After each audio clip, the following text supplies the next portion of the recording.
Wow, how many more movies are we gonna get with Nicole Kidman where she's in an inappropriate relationship with somebody? Let's talk about Holland.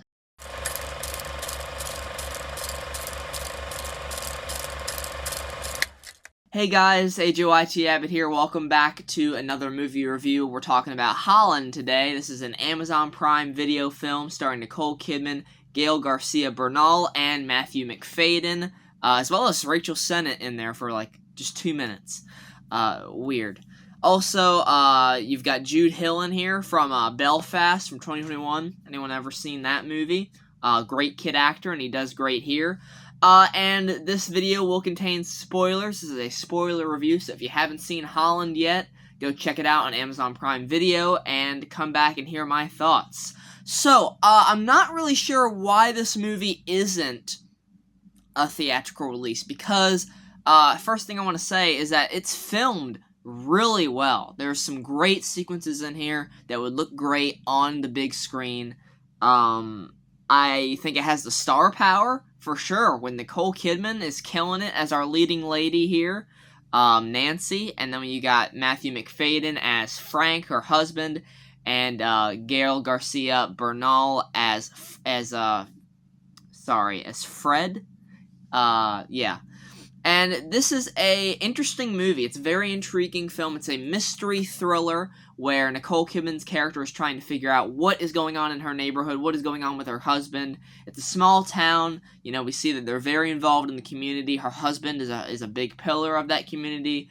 And we find out some very dark secrets. And I want to say that the movie fully works in delivering the tense sequences that you want from a thriller like this, where you're uncovering these very dark secrets and these mysteries revolving around her husband, that, you know, they've been living this normal life for all these years, and now she's starting to suspect something. She starts digging deeper into it with help from Gael Garcia Bernal's character, and they find out something really bad is happening. I would like to say that is fully paid off in a successful way, the tension, but I didn't really feel the tension in this movie. Now, I was intrigued with the story and where it was going, but there were moments in there where they choose to go for a more comedic route than a more intense route, where there's a moment where we find out that the husband has been killing people.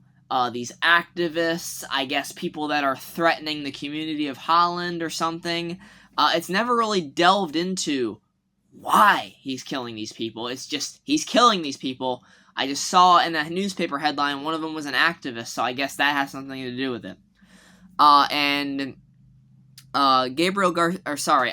Gael Garcia Bernal's character, Fred, he goes to see what's going on with Frank, and we see Frank is killing this woman, and he's brought a bunch of pepperonis for her dogs to eat while he's doing the killing, slitting her throat.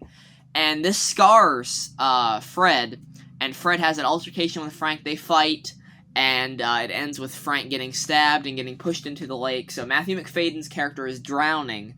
Supposedly, you think he's dead, but I checked the runtime, like, we got like 30 minutes left of this thing. He's not dead. So he comes back in the third act, but before we get to that third act where there is this altercation between him and Nicole Kidman's character, there's some stuff with the Fred character that I just thought, what the fuck are we doing? Like, he witnessed a murder. This is a traumatic thing. And instead of, you know, leaning into that, like he stabbed someone, he killed someone, they do play with that a little bit. They go this other route where he starts seeing the Pomeranians eating him as he's sleeping, like digging into his guts and everything. And I just thought, that's just such a weird way to go about it. This movie just has a very weird way about going about its comedic stylings, whereas the filmmaker that did this, they made Fresh from 2022, starring Sebastian Stan and Daisy Edgar Jones. Great film. I loved that movie. Thoroughly enjoyed that. And that movie had a lot better, had a much better implement of its comedy, if that's making sense. The comedy in that movie was implemented a lot stronger than it is in this movie, where I think you're telling a story that doesn't it doesn't have the rewatchability factor of Fresh. If you don't know, if you haven't seen Fresh, I guess spoilers, Sebastian Stan in that movie, he is a cannibal that takes Daisy Edgar Jones out on a date and, you know, smooth talks her and takes her to his home where there's hardly any internet connection, any, you know, cell phone bar, so she's cut off, and she manages to find out, hey, this guy's a fucking psychopath, and he starts to reveal that he is a cannibal, and you see his animalistic tendencies come out, his psychopath tendencies come out, and you have to see Daisy Edgar Jones make her way out of the situation. That was far more interesting to me than anything really happening in this movie. Now, I am rooting for Nicole Kidman's character to get out of this, because I feel like she is a likable character.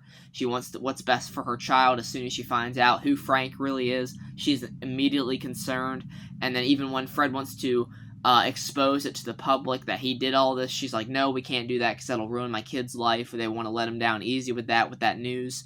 So I admire her for that, but I don't think she's, I don't think this movie just has a very rewatchable quality to it. I don't think so. Now, the visuals are great, the cinematography is great, the performances are very good. It just doesn't have the full, the screenplay, the smart screenplay of Fresh. It doesn't have that, and I hate to compare it to Fresh because they're very two different stories. But it just doesn't live up to that. I feel like the directing is here, but the screenplay just never got there. It was down here. It never caught up to it. We're just kind of hand-holding our way through the entire thing. It's very much a slow burn, which I was fine with. But there is some good performances in there and some nice comedy when they do it well that I liked. I like Matthew McFadden's character kind of playing it off as this, like, you know, classic sitcom. Not sitcom, really, but, like, I guess sitcom dad, where he's all normal and everything, fun talking, but really he's hiding some very dark shit. But overall, guys, that's really all I have to say about Holland. It's a movie that I wish could live up to, the previous film, Fresh. The screenplay just never really got there for me in this movie. The directing's great, the performances are solid. The twist at the end, the third act, is obviously the most fun. It's where you get a lot of the more meat and potatoes of the story, even though it's not really fleshed out a ton. Like, you really have to kind of walk through this thing and kind of pick up on certain things. Like, oh, okay, I see what you're doing here. I see why he might be doing this. But otherwise, the plot's not developed well enough. The script's not developed well enough. So you're just left with a movie with good performances, good filmmaking, and that's really it. So Holland is getting a 6 out of 10. Not a bad movie whatsoever, just not one that fully worked for me. And that's really all I have to say about the film. So, hope you guys enjoyed the review. Let me know what you thought of Holland down in the comments below. I'm interested to hear your thoughts. Take care, and goodbye.